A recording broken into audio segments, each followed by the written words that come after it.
Good day everyone. My name is Ken Nelson. Today I'll be presenting two picture books that are great for children aged 3 to 8 years old.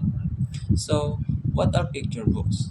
Picture books are great because kids can easily understand the story through pictures. The words are simple and help young children learn to read. They are both fun and educational. And the first storybooks that I chose titled The Very Hungry Caterpillar by Eric Carr. And here's my brief summary of the story.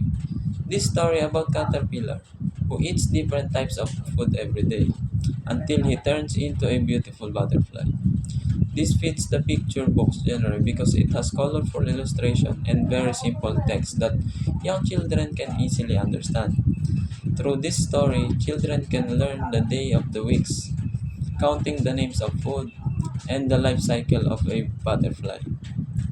Some classroom activity you can do with these books include creating caterpillars using colored paper, acting out the story with props, and observing real caterpillar if available. And the second book is Brown Bear, What Do You See?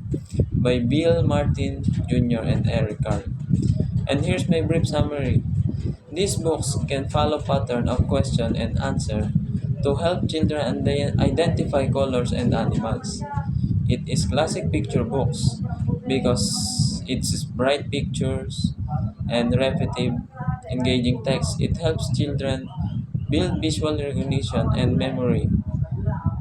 And here's our suggested activities include dressing up as the animals in the book, drawing their own version of what do you see, and singing the song version of the book.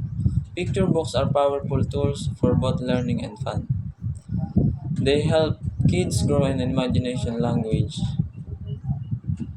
and understanding.